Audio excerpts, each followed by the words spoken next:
Ces jeunes gens sont chargés de pêcher du poisson pour préparer le plat traditionnel kanak. Il s'agit du bounia.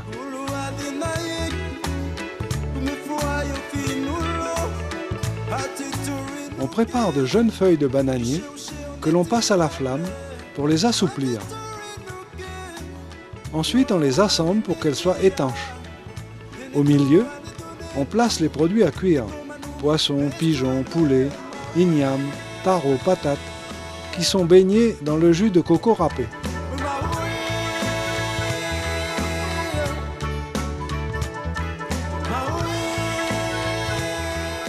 Les feuilles de bananier sont refermées et soigneusement ficelées en paquets.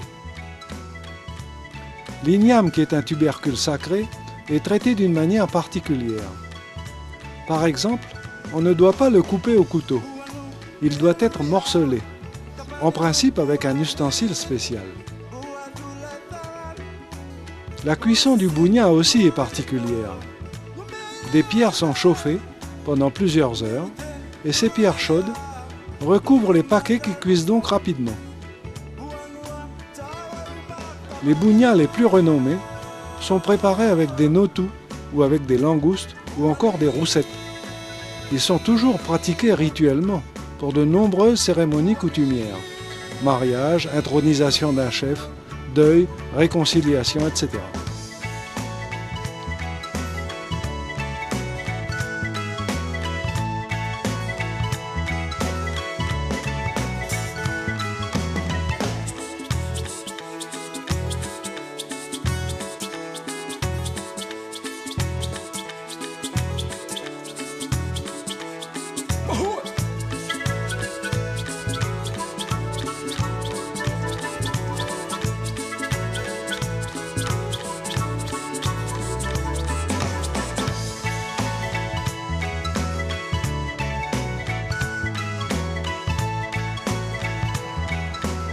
Nous parlions du repas de mariage.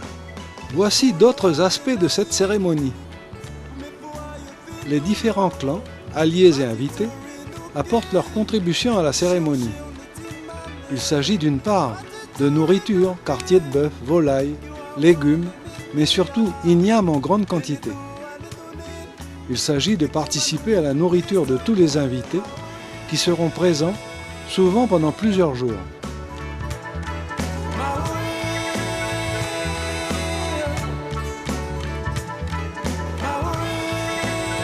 Au fur et à mesure de l'arrivée des groupes, le porte-parole annonce le nom du clan, déclame ses titres de renommée, établit la liste de ses dons. Les clans apportent également de l'argent pour aider les familles des mariés et les nouveaux couples. Les billets sont donnés devant tous les invités et déposés avec les autres dons. Le porte-parole évalue régulièrement la globalité des dons.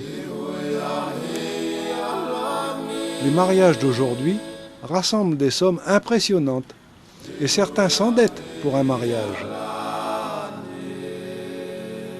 Le mode de vie traditionnel continue de se pratiquer, même pour ceux, et ils sont nombreux, qui vivent dans les grandes agglomérations. Les fins de semaine sont souvent l'occasion de pratiquer des rassemblements rituels, principalement pour les mariages.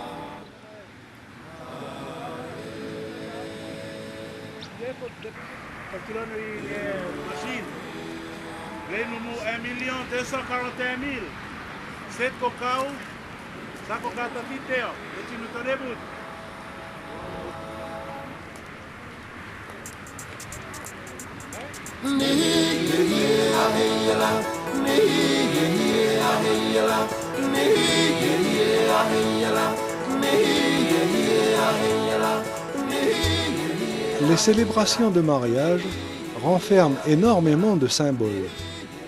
De nombreuses cérémonies, fêtes et danses ont lieu à cette occasion.